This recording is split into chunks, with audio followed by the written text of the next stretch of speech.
Otto Luening is one of a very, very important group of composers, all of whom were born in the year 1900. The group includes Kurt Weill, George Antheil, Aaron Copland, and probably others you could name that I'm forgetting. Well, in 1900, I think that's about it. Krennic, too, Ernst Krennic. And that's sort of about the grand. There are a few that are a little older. Sessions is in his 80s, and but you didn't participate in the 19th century in any way, I guess. Not in any way, but I think the conception took place in the 19th century. I'm born in June. Otto is one of the great men of American music who has spent many, many hours working politically for composers, working to better the situation of American composers in a field which basically got its start with Western European music history and is now... Well, you grew up in an era where there simply wasn't a respectable American music. Now, what did you do to change all of this? Well, that's not exactly right, because my father was already active in Milwaukee, Wisconsin, and even my grandfather, who was an excellent amateur tenor, sang in the first opera on an Indian subject in Milwaukee in the 19th century. It was by a man named Sobolewski, who had been a student of Liszt and Weber and had landed in Milwaukee. Those Germans at that time who came over, they were all very forward-looking artistically and educationally. And Father was a fine conductor and worked a lot with Theodore Thomas. Actually, together with Thomas, they put on an American Composers Concert around 1898, I think, or 9. That was 4 years after Wounded Knee. So I had a certain tradition about this. It's in the blood that something ought to be done about the local scene. Now, all of this information that we couldn't possibly have time for is documented in Otto Luening's new autobiography, which was recently published by Scribner's and is now available in bookstores. You called this The Odyssey of an American Composer. I'm interested in that title. Well, I've traveled around a lot. I mean, I really wandered from one thing to the other. In those days, you didn't have a set thing that you could do because there weren't even steady jobs at the universities. There were a few, but not many. So it seemed to me that it was a great wandering from those early days in Wauwatosa on the farm, through Europe and back here to America and up until now. That's why I took the title. You're basically a New Yorker now. I've been living here for a long time, ever since 44. In fact, I've been coming here since about 28. But I go back to the Middle West every now and then. Otto Luening was one of the pioneers in the field of electronic music, and in 1952, with Vladimir Ussachevsky, gave a concert at, where was it, the Museum of Modern Art? That's right, yes. This was perhaps the first electronic music concert in America.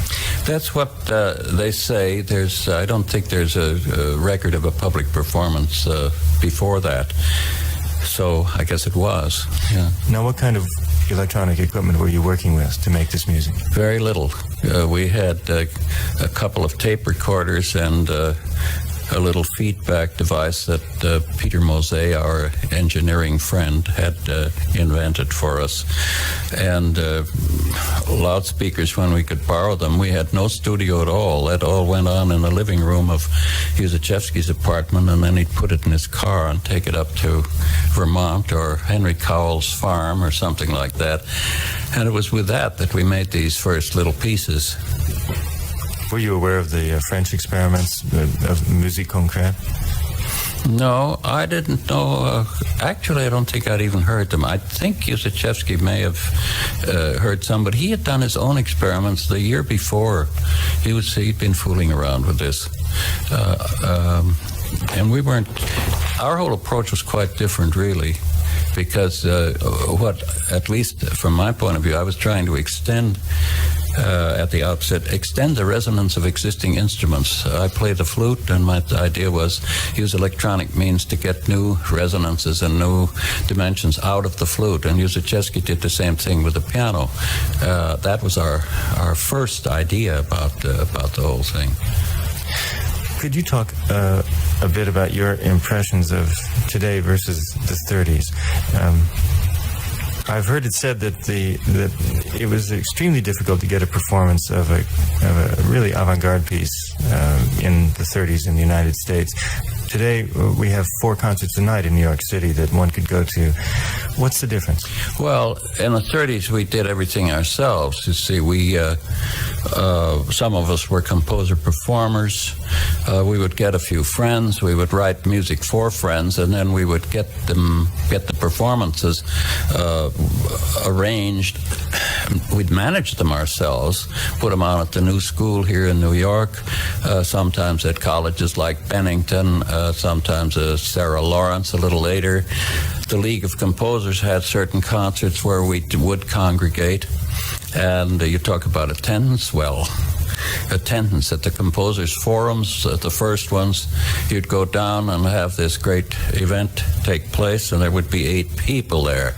And then in the question period, the first question was generally, why do you write music like that? And then you would get started on that. From there, you'd begin working in, but maybe the next time there would be 12 people.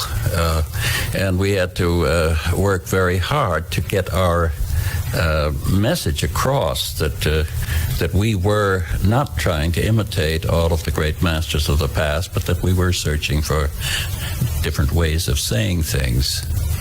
You began writing music in, 1918, 17? No, I began much earlier than that. I've been writing music since I was 6. My first professional appearances, first professional works were 1917, when my sonata was played in Zurich, Switzerland, in public, and rather well reviewed. Assuming that you wrote a lot of music, let's say in the 1920s, how much of it did you hear so that you could get a sort of a self-criticism going about what it was you were actually doing? Well, you didn't hear much. You didn't hear it much. Your connections were direct ones with other people, other professionals who were interested in contemporary music, like Busoni in Switzerland, in Zurich, and Jarnach in Zurich, and André. And you played it at home a lot of the times. It wasn't a public performance at all, and it wasn't reviewed. However, then one did get these few performances outside. But I must say that for instance, my sextet, which was the second big, larger work I did, I wrote in 1918. It was first performed, I believe, in 1921 or something like that, in Zurich with some success, or maybe even later. It was selected by the ISCM over here as one of the 7 works or 6 works to go over to Europe. And it went over to Europe, was sent there, but it was not accepted for the Venice Festival. I don't know what they did. They did Louis Greenberg's Daniel Jazz, I think, but because that was a little more news. Then the sextet came back to Chicago, where it was given 1 private performance, and then went to sleep until this year. This year it was done here at an ISCM concert and given a very fine performance and given an excellent review in the New York Times, where the reviewer Erickson said that any chamber orchestra with this combination, or any chamber combination with this with these instruments, ought to be playing the piece. It was a first-rate composition, and he didn't know how I did it when I was 18. This was 60 years after the first performance. That's right. That's unbelievable, isn't it? I suppose that there are... let's see. What's the next thing you're going to say?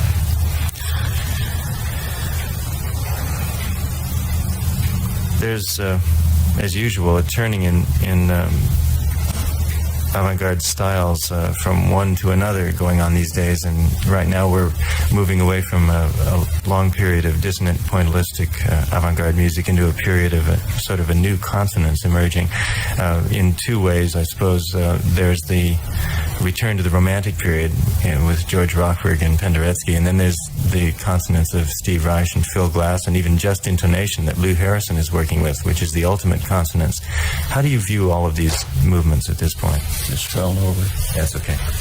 Well, I don't know.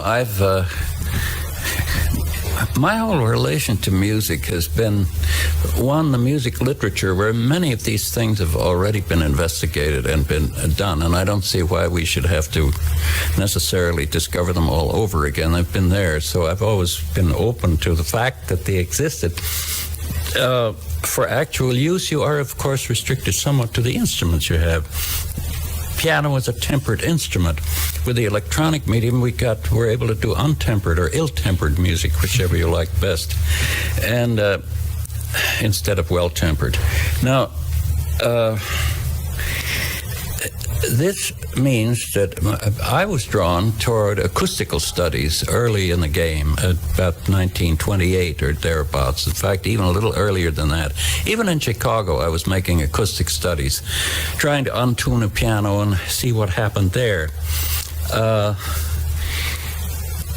This means that the whole area of sound has loosened up a great deal. And that means that we have gotten into the area of timbre composing, which I think is perfectly legitimate. It was indicated by Berlioz and by Debussy and by Scriabin and others a long time ago, but I see no reason why you can't do a lot with that. And I have found, and there's not enough time to go into it, that there are certain inherent natural laws in the tone and its overtones, and the overtones of the overtones, and they're probably the inversion of them, a whole undertone world, which I think gives us some clues as to what natural laws of sound are. And these, I believe, are always known to all composers. Now, from that point on, what style you select depends on your own temperament and also to whom you're addressing yourself. I've written a great deal of music, and sometimes I've written music that is functional. It's for a purpose, or it's for a performer. Well, that affects to some extent the kind of music I write. If I write music for kids, I don't try to write a Liszt etude, because I think it's silly, because they're not going to learn it. But I write music that they can play and that they can understand, that I think they can understand. If I'm writing for a string quartet, they ask and they're excellent, then I will write a music that is more complicated. And I've done that all my life, and I think it's not a bad way to keep yourself sane and sober.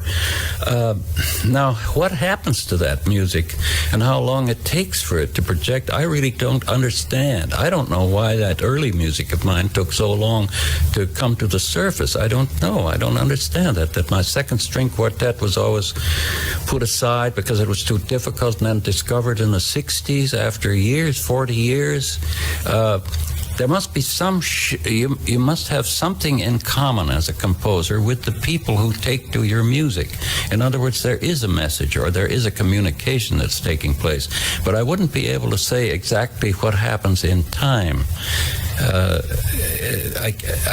You can't even say it in the pop field. The pop people want to have tunes that go over immediately, yet they have no recipe for a tune that will go over immediately. Broadway has never discovered what it takes to make a hit.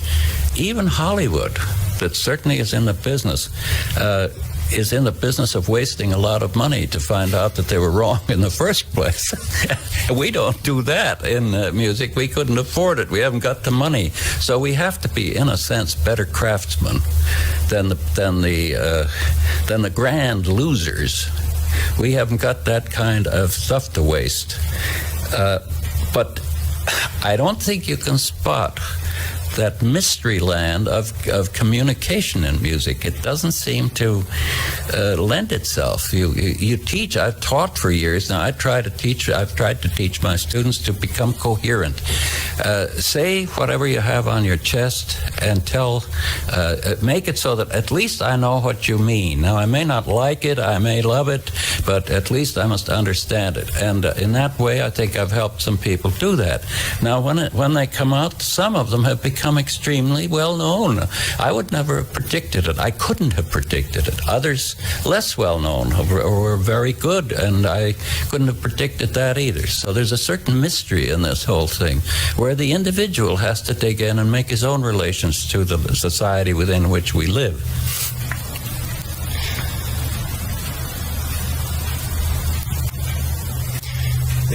Let's see, I wanted to ask you also about, we're talking with composer Otto Luening in New York.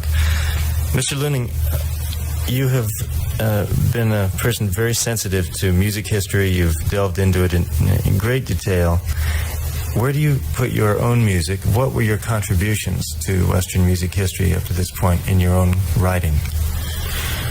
Oh, I don't know. I don't think a man can really judge that. I've been an interested world citizen, very much interested in the things that have been going on, and of course I love music, and I see the human destiny as still quite a mystery.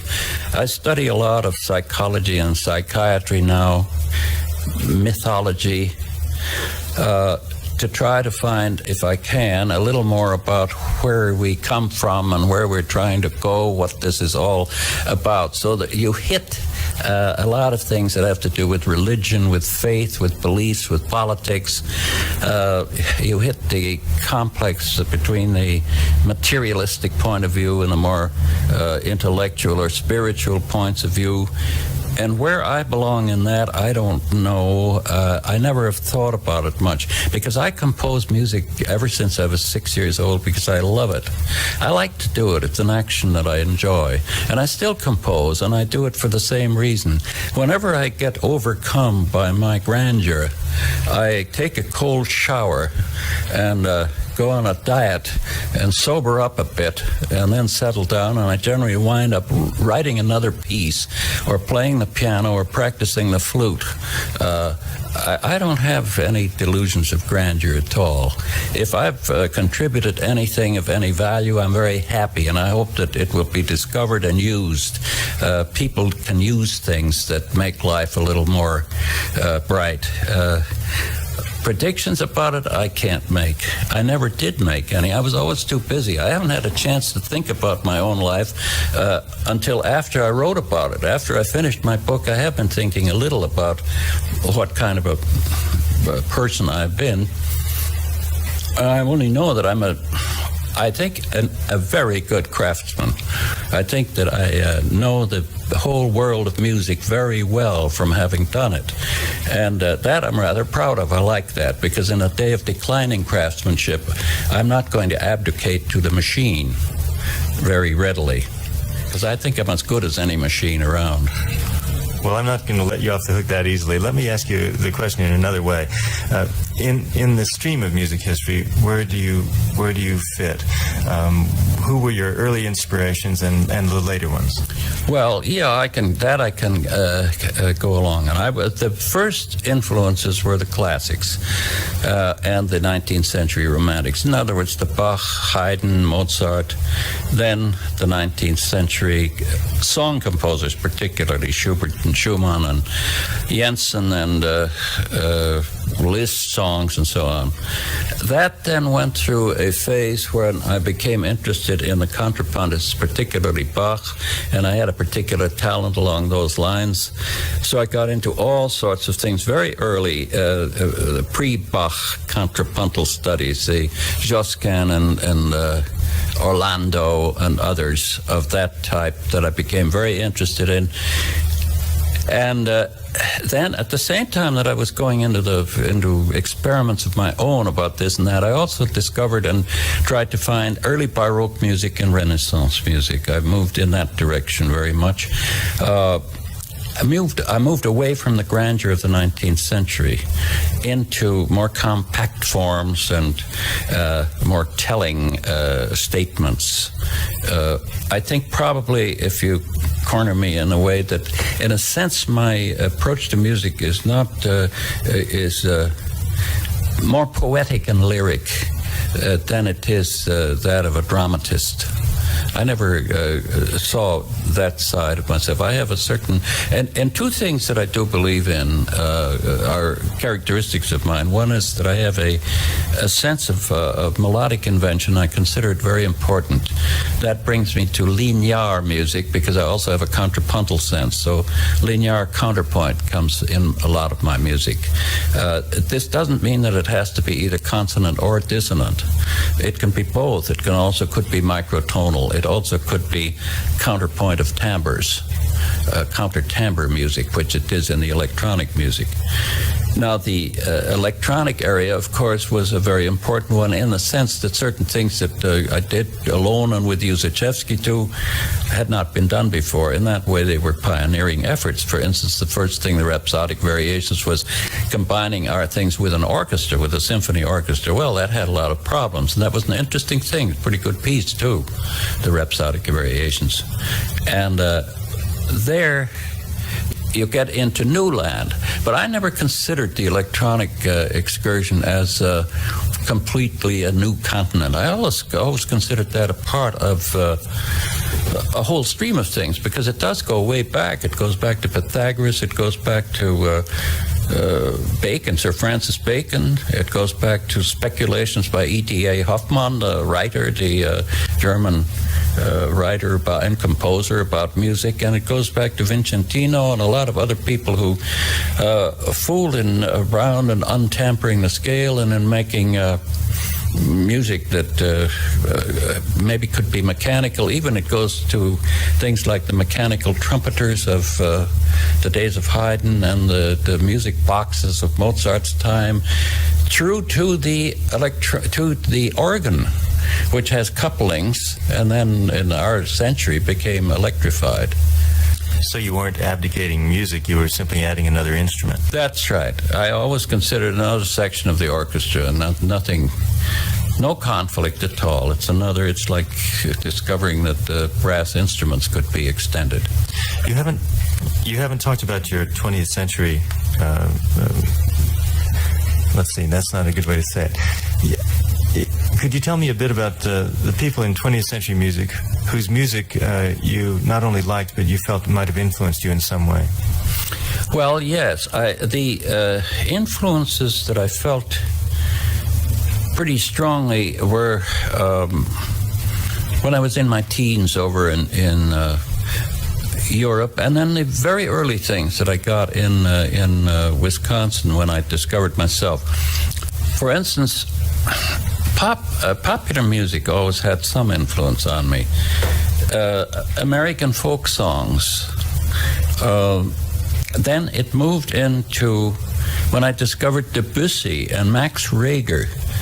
When I was quite young, they did have a great influence because they opened up doors that I hadn't seen open before. Then other influences, to some extent, Carl Orff, because he was a fellow student of mine.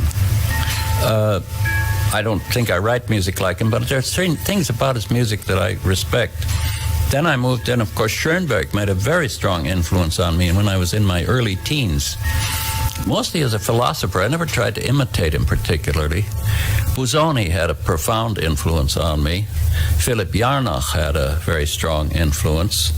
I would say from that point over here, Varese and I were very good friends because he'd been influenced by, or in any event, he was Busoni was his champion, and Busoni was my teacher. So we had that in common. I respected the independence of the group around Cowell. That's Henry Cowell and Carl Ruggles, Dane Rudyard, my old friend Ernst Bacon from Chicago, then Wallingford Rieger, Adolf Weiss, that whole bunch. Charles Ives, of course. John Becker was one? John Becker was one. That Johanna Baier was another. I mean, they interested me because they were all trying, they all had a good musical background, but they were trying to go into the field a little deeper, and I liked that. I was less involved with the Boulanger group. That was not exactly my line. I had come from another background, and while I had respect for them and thought well of them and all that, I never quite went into it. I also never went hook, line, and sinker for the Schoenberg 12 toners, although I admired his philosophy very much and much of his music. You haven't mentioned Stravinsky. Well, I admired Stravinsky in a way, and I still do, for his great forging ahead in almost every work that he did.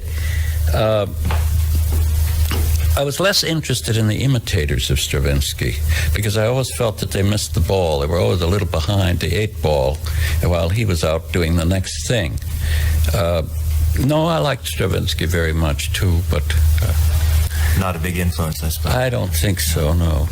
Might have been dangerous to have been influenced since there were so many being influenced. Well, by him. I must say one thing. In Zurich, there was this move toward simplification and toward smaller forms, and he was in Morse at the time, and I know that he had written Renard and he had written Histoire, a concert performance of it, which I heard. I think it was the first concert performance of it in Zurich, or the second. Of which piece? Of Histoire. Yes, and that had an influence because it was one of those pieces coming for small combinations, and that was what I believed in. But that was coming from all sides. It was coming from Busoni, Stravinsky, Richard Strauss, Wolf Ferrari, Felix Weingartner even, that we must get back to Mozart, meaning by Mozart, not imitate Mozart, but smaller combinations and set pieces and getting it a little bit cleaned up, the whole art. But was that also because they had difficulty getting orchestral performances? Definitely. One of the things I remember when we had a general strike, it was very bad in Zurich, and it looked as though the opera and the symphony would be closed. I remember Busoni and Jarnock saying, well, we'll have to compose chamber music and we'll play it in our homes, which was the attitude. Schoenberg had private performances in Vienna, and Stravinsky did these pieces for the small combinations, and particularly Histoire. He wanted to tour with it and make money in Switzerland. It was a practical gesture. I wonder if I could get you to comment about Busoni. What was he like? How did he talk? What was his attitude toward younger composers? Well, Busoni is a very difficult person to describe because he was a colossal figure, and he was a bridge between going back to Bach and the 19th century, he was a bridge into the 20th century and even into the music of today, because many of his statements, his rather prophetic statements, are coming true now. As a person, he was extremely kind to the young if he felt that you had talent, and one of the proofs of talent was that you really had to work like a professional. He didn't hold your hand. He expected you to do most of the work by yourself. He was preoccupied with helping you to formulate your ideas. Form was the message. Gestalt was the story, although he didn't use that word. In other words, how do you shape the piece up according to its own organic laws so that it comes out and isn't distorted, that it's a piece with proportions. And this he did by much indirection. He expected you to do all the studying yourself. He expected you to go and do contrapuntal exercises every day, to study the literature, which he knew by memory. He had an infallible memory. He could forget nothing, including literature in 3 languages and the entire music literature. He also had a kind of a memory that when he would go in and hear a new opera, he could come back and then play you a scene of the opera he had heard at the piano. that kind of business. Well, this is rather formidable sort of person to deal with, and one didn't try to match him or to trip him up. You just shut up and listened most of the time. But he was by no means stuffy. He had an incredible wit that went on, a rather cutting wit that he would, I remember one time he had his dog, great big St. Bernard dog, and he had him airing himself on a fountain on a summer's day, and the dog took off and jumped into the fountain in Zurich, Switzerland. Well, there was a Swiss policeman around who came up to Busoni and he said, you realize that he said, your dog is breaking the law. And Busoni said, why don't you tell him? Little things like that. Or he'd pat us on the back. The worst thing that could happen was if he patted you on the shoulder and said, one knows what one means, doesn't one? And other little things like that. Or if you didn't show up sometime, because at one time a friend of mine didn't come and was only to a lesson and a session. They weren't lessons, they were big sort of free-for-alls. And Busoni asked him what was the matter, and he said, well, I wasn't feeling well. And Busoni said, illness is a sign of lack of talent. Little things like that you had to contend with.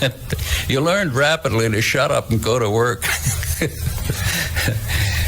But I must say that his mind, the scope of his mind was incredible, and that was a very wonderful thing, because he had such a knowledge of literature that he made you feel that you had to do a lot of reading to educate yourself, and it was a wonderful thing. He also had great knowledge of the musical literature, so that you felt, well, my God, you know, if he thinks that that's what you have to do, you bought the scores and got them out of the library and studied them, and in that way got improved. It was great teaching, the greatest. I would like to ask you about a couple of people whom you knew closely as friends or composers working in this country alongside you at various times. Could you speak about Ernst Bacon and his contributions to American music? Oh, yeah. Well, Ernst is an old friend of mine, and I always have had a very high respect for him.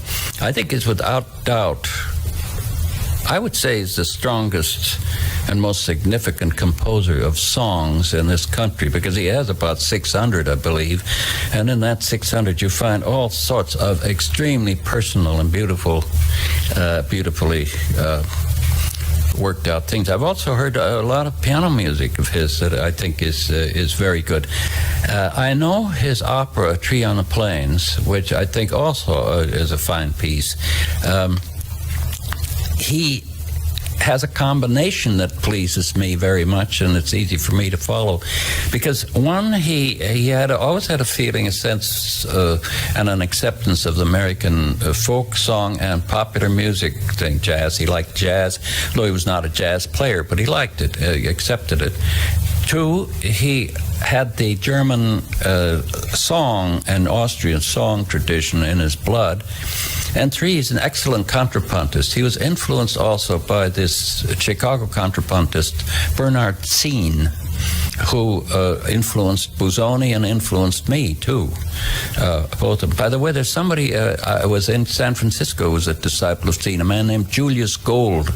I don't know whether you know that name. But Bacon was influenced by this, and he had this combination, plus an innate musical nature, which makes me feel that he's one of our very significant composers. In the 30s, Nicholas Slonimsky was conducting in Los Angeles and promptly lost his job. Were you in touch with him while he was conducting scores of Ives and Varese and others? I was in touch with him indirectly in the early days of new NMQR, New Music Quarterly recordings. Actually, I wasn't so directly in touch with him until somewhat later. But I really worked with him on the New Music Quarterly recordings. We had to get that going, and I think he did the Octandre of Varese and a few other things too at that time. You never heard him conduct then? Not at that time, no. I was curious because it seemed like some of the things he was doing in the context now are so outlandish, traveling to Europe and to Cuba with his orchestra that Ives financed and doing pieces of Rieger and Ruggles and Cowell and so forth. It must have been quite an astonishing thing. Well, yes, he looked to us as a real firebrand who was out in front, doing these things when they were dangerous to do. He'd get a little money or somebody would give him some money, and then he would just simply go and present these things. But that was, of course, at the time when there was a great ferment in contemporary music in Europe, in Berlin particularly, and Paris in the 20s. The thing was that we wanted to get things going here too, not just import music. We thought we had enough people here that we could get things started. And we did too. We did get them started. I'm curious about your feelings about George Antheil and his music. Well, I felt the same way about George when he first came. I heard that Ballet Mécanique, and that impressed me because of its it's daring. It was a daring breakthrough of the kind they were doing in Paris and in Berlin, and it was good that a guy from New Jersey could do it too. I hear it wasn't a very good performance here in New York, though. Well, I don't know. We had so little to compare it with at that time. It was a performance, that I know. We did it later here. We had a repeat a decade ago or something, which I presume was better. But all performances have improved. You see, in those days, musicians didn't know how to play contemporary music because they played so little of it, excepting a very small group of us played. Well, Antheil, afterwards, I had some contact with him off and on. I liked a number of things that he did. He did some chamber music. I think he had a violin sonata that I liked very much. And then when he went to Hollywood, I liked some of the things he did in art films. In fact, he once offered me a job out there to do an art film, which I didn't take because I figured it was too much work pulling up stakes here and going out there for that. But he was a good colleague. He was a very friendly guy, and I think a very talented guy. By the way, he was close to James Joyce, and of course I knew Joyce too very well when I was in Zurich. Antheil wanted to write an electric opera with Joyce. It didn't come off, but they had a plan. Joyce was interested in it. I've seen a couple of pages of the score, but he didn't get too far. There were pianolas and electric bells. That's right. And so forth. That was what Joyce was doing. There's a very funny thing on that Ulysses in Night Town. Many years later, the music that the director selected was music by Uzichevsky and myself. What is Ulysses in Night Town? Well, that was a play that was done here out of Joyce's Ulysses. And it was done here in London, and as music for it, the director selected electronic music by Uzichevsky and myself, which was not a bad guess that Joyce might not have objected to that. I know that Antheil went to a performance in Woodstock in 1934 to do a little string piece, and I wondered what that might have been. Do you have any idea? I don't know what that was, no. I wasn't there. There was no festivals there No, at that time. I don't know what that... Well, Woodstock was quite active. They did various things from time to time, not very well publicized, but known to the musical underground. We had a little connection there, and like in Bennington and in Yaddo and Woodstock, much was going on with the small groups of people, and a lot of it was not publicized, excepting by word of mouth. George Antheil wrote an airplane sonata, Oh, yeah. but there was also a man named Emerson Whithorn who wrote a piano piece even a couple of years earlier called The Aeroplane, and I understand you knew Emerson Whithorn. Oh, yeah. Whithorn was very active in the early days of the League of Composers and also of the International Society for Contemporary Music. And in fact, when I came back from Europe, I think it was in 1928, the first job I got here was to make a piano score of Whithorn's Second Symphony that he was entering for a contest of Columbia Broadcasting had made a contest for the best symphony. They were always looking for the best symphony, and so they'd get people writing all these symphonies, and he was one of them that had done that. Now, but he wrote another piece that was played widely, and I think went over to Europe. It was called New York Days and Nights. Pell Street, and was one of the pieces. And what style did he write in? well, how can I describe it? I should say it was a kind of a dissonant music that had come out of where would I say it had come out of? Possibly the French school. It came out of that, but he had added to it certain Americanisms. There was some jazz touches and rhythmic freedom that came in. Basically, kind of a tame music, though. It was. He was a very much of a gentleman in his way, but he was a gentleman with the proper ideas. We had some composers of that day. For instance, John Alden Carpenter in Chicago was interested in contemporary music and wrote some things that were considered quite daring because they were jazzy before jazz was allowed. And Withorn was a little bit that way. He wrote another piece that was rather jazzy. I can't remember. A text of County Cullen, some child, it was in the text, Nature's Child or something. It was a text by County Cullen, and he did that. That was quite well known and quite played around a lot. I'm curious to know how is it possible that a composer like Withorn can completely disappear from view now? Well, I think one of the reasons is that we have a great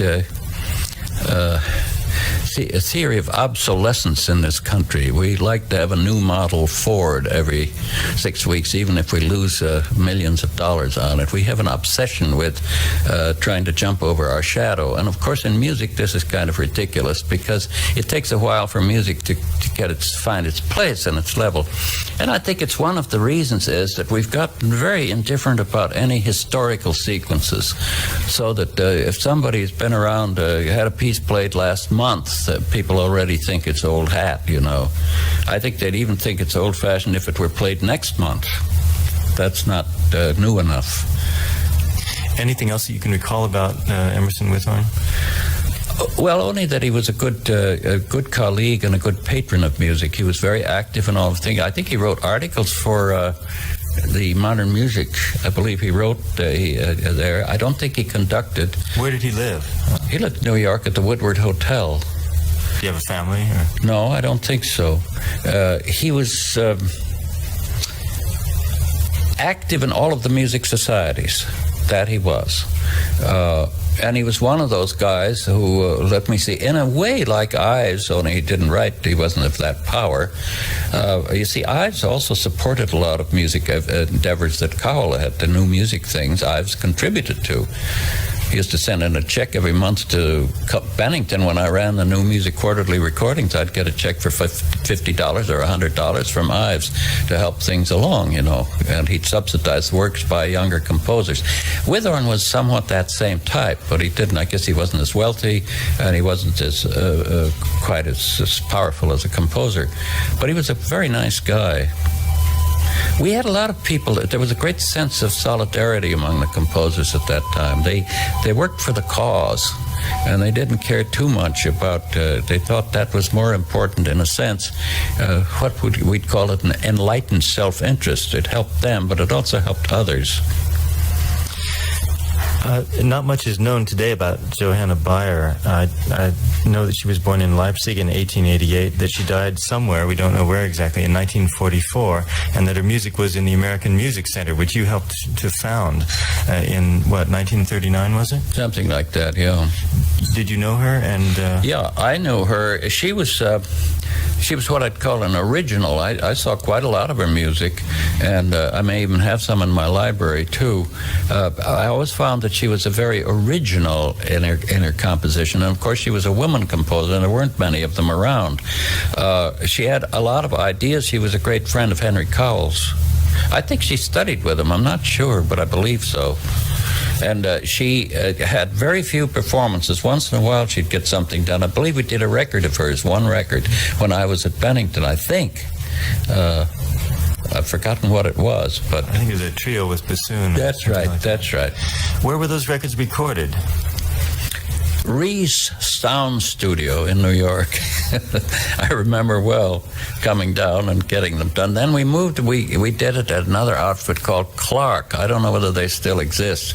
But we'd shop around, you know. We had no money or just about enough to get through. So we'd see where we had credit and then get this stuff going. And well, each side was about 4 to 5 minutes. What if you made a mistake? Did you redo? If we made a mistake on the performance. Well, yeah, we could do that. We could do that because the union wasn't as strict in their fees then, so that most of the people who played were people who were interested in contemporary music, and they would make allowances and try to get that thing going. Besides, it was a great thing to get on a record in those days. Nobody was recording much, and it was a good advertisement for some of us in a sense. It was the best. Let's see. I hear a sound of something. Ticking there? No. Yes. He's writing paper. Oh, okay. We can get back. It's just papers. We're talking with Otto Luening, whose autobiography has recently been released by Scribner's. It's called The Odyssey of an American Composer, and it's packed with information about American music, which is of interest to all of us who follow the scene. Otto, you were one of the few people to stand by Harry Partch through all those long years, and you document this in depth in your book. But could you tell me how you met Harry Partch, and what were your feelings about him at the time? Well, I was in Arizona, and I met a woman named, I was married to Ethel Codd at the time, and we used to tour up and down California. We toured all over the place, and on one occasion we landed, I believe in Los Angeles. Yeah, it was in Los Angeles, and there was a music critic there by the name of Bertha Knisley, and she said, would you mind if a certain fellow I know, Harry Partch, would send you his book? He's working on something, and he'd like to get some people who would get them interested in this. So I said, sure, tell him to write me a letter. Well, he wrote me a letter, and he told me about this monophony, which is a study of acoustics in a profound way. He went into the whole matter of tuning and everything. And I could see that the guy was a very fine theoretician and acoustician, and I got quite interested in it. And then he heard my cello sonata at the New School. He heard it at a concert there, and he liked it. He thought this was all right. So I didn't... I guess he heard the sonata first and then sent me this manuscript. I didn't read the manuscript fast enough to suit him, so he sent me a snooty letter and saying, if you don't like my manuscript, send it back. And I sent him a snooty letter back and said, look, I have a slow mind, and if you don't like the tempo of my mind, you can have your manuscript back. And on that basis, he then came back and said, keep it as long as you like. And I studied the thing, and I saw what he was doing and trying to do, and I felt it was very important and needed support. And so I gave him all the support I could all along the thing. I didn't meet him for years. And the story is amusing because, and I tell it in my book too, because he knocked at the studio in New York. We had a studio when I was at Bennington. We came here every couple of days a week. There was a knock at the door, and there was this tall, fine-looking guy, and he says, I'm Harry Partch. Let's never become friends. It's been so good this way. And I thought that was a very philosophical statement. The fact of the matter, we did become quite good friends. I saw him frequently, but right through the years, and I had a lot of letters from him while he was off on his trips all over the country. He kept in touch with me and told me about all of his vicissitudes and difficulties and so on. And then we would get, I would back him up on a couple of things, including the grants he got from Carnegie and Guggenheim and so on. But he was a remarkable guy, and I liked him. He was a very nice fellow. It was a lot of fun.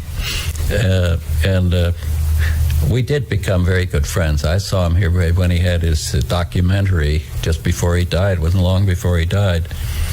And had a lot of contact with him. I helped him on some things. Ethel sang his works. Henry Brandt played one piece at one. We got concerts that we arranged here way back when at Columbia one, and at the League of Composers I introduced him to Doug Moore and so on. But he was he was right up my alley. I mean, you couldn't, it was all the things I was looking at myself. I thought, what luck to have another fellow do all this work for you. That's where we were good. You know, we used to cooperate. We'd say, gee, isn't that great? This guy's doing it. I don't have to do it all because my way is not going to be much different from his way. And then he'd be glad if I'd do my stuff, because then he didn't have to write chamber music, because that wasn't his line. Your first wife, Ethel, was a remarkable soprano, and she recorded a piece with you on New Music Quarterly recordings. Must have been in the 30s. That's right, yeah. It was my suite for voice and flute. And she was a very remarkable singer. And she had won, for a stretch there, she did all of the contemporary things, or most of them, and a lot of the Baroque music she did, could do them equally well. She sang anything from the Queen of the Night of Mozart to Isolde. She sang Harry Partch and Ernst Bacon and Bach and Buxtehude. She was an incredible, she now is a painter. She paints, and paints very well too. She had aspirations to be at the Met. Well, yeah, definitely, and she almost was taken. Bruno Walter wanted to have her do the Queen of the Night in Mozart, because she was a great Mozart singer, but then he kind of disappeared and nothing ever happened, and she kind of, I think, got I think she got tired of the whole thing. She then sang much less, but painted, and paints well. What about this suite for voice and flute? Well, the suite for voice and flute, oddly enough, that's one of the pieces of contemporary music that Schoenberg likes, or liked. Yeah, he wrote me, I once got, not he didn't write, but he told Adolf Weiss, who then rushed to write me a note, that he'd heard the record, that same record that you're talking about, and Schoenberg had his head in the horn, and came out and complimented me by saying he thought I was a very accomplished composer. Well, is this piece a 12-tone piece? No, it has nothing to do with 12-tone at all. It's completely a free invention around the two instruments, around Ethel's voice and my flute playing. Do you play together in the piece? I remember it starts where you're separate at the beginning. Well, first we play, the first one is voice alone, and then a duet for voice and flute, and then a flute alone, and then a duet for another duet. 2 duets and 2 solos. The piece is actually material in the piece I've used a couple of times. I used it once in a ballet that I wrote for Doris Humphrey and Jose Limon, called Theater Piece Number 2. Then I used it again, some of the material, in an excerpt from the ballet that's on that Columbia Princeton anniversary record. It's called In the Beginning, and I used it once more in the first movement of my Wisconsin Symphony, and it is to indicate the primitive beginnings of Wisconsin, in which first there are all sorts of electronic sounds that come up and come into this, and then out of it this voice of Ethel suddenly comes and takes over. And I think it's a good piece. Could you comment on the operas that Virgil Thompson did with Gertrude Stein? Did you see them? I did the first performance of The Mother of Us All. I did the premiere of that here. At that time, as part of my career, I spent 10 years here at Columbia. We had a little experimental theater called Brander Matthews, and our object there was to produce every year one American opera, which we commissioned. Well, it wasn't much of a commission, but it paid for the copying of the parts and the production. We put it on, and we did one classical revival. And among those operas that were commissioned, there were 2 that went into the world repertory. One was Menotti's Medium, which we commissioned, and I conducted. I did the premiere of that, and that, of course, went from Brander Matthews. Everybody came to hear these things. By that time, it was in the 40s, and they knew it was a great pilot project, so everybody showed up. I worked with student orchestra, Columbia students, and sometimes some ringers from Juilliard, but not mostly. It was really a student thing, and with singers from the opera workshop who were all young and trying to make a career. Some of them have since become quite famous, but that was what I had to work with. And then Jack Beeson was my associate at the time, and the two of us just hammered this material into shape, and we did a very fine performance of The Medium, which then went down to Broadway and took over in the movies and big world repertory. We also, that was my suggestion at the Ditson Fund, with both of these, because I figured these guys were really opera-minded composers, so I suggested getting Virgil Thompson to do one, and we got Stein's last work, The Mother of Us All, and he did the music, and I did the premiere of that. You conducted it? Yeah, I conducted all of these things. What about that piece? What sticks in your mind about the performances? What's good about it? What's interesting? Well, the thing that's interesting, the first thing about it is he has impeccable prosody. The second thing is that his philosophy, this is Thompson now we're talking about, was that contemporary music was much too complicated for people to hear, so he cut it down to a very clear statement of things. Now, okay, I'm going to ask you to do that over because I want to take my question out of it. So I'm doing a program on Virgil, and I didn't know you did this work. Yeah, We're doing it on The Mother of Us All. Oh yeah. So say it again. You've got the right man. I do indeed, and this is an accident on my part. Yeah. I'm that ignorant. Once again, could you say? I've got a whole. You ought to look at the book, and there's a whole description of The Mother of Us All in there. I'll have to do it immediately. All of the rehearsals and Virgil's antics and the auditioning, everything in detail. Okay, maybe you can just give us some of the highlights of what's important about it and what happened at the rehearsals. Well, the thing that in going over it with him, of course, my background had been somewhat different, and Virgil's reputation at that time around town was, listen, I mean, is he really this sort of naive or whatever you want, this kind of pure music, or is he just, doesn't he know how to write? I mean, that was really what people were saying, they'd say, where are the fugues or the 12th tone or something. But the prosody of that was and the prosody was absolutely miraculous, but also the simplicity. I finally got to see what he was doing, and as I wrote in my book, I said, well, he really was pure of heart, because he never put anything in that opera that he didn't really visualize or hear. And the result was that it was very clear and clean, and it projected very well. And then he had other things that I liked very much, which were certain stylistic things. He'd take a waltz, or he'd take certain hymn-like tunes or certain folk-like tunes, and he'd put them in, always orchestrated in such a way that they're perfectly clear. You could understand them very easily.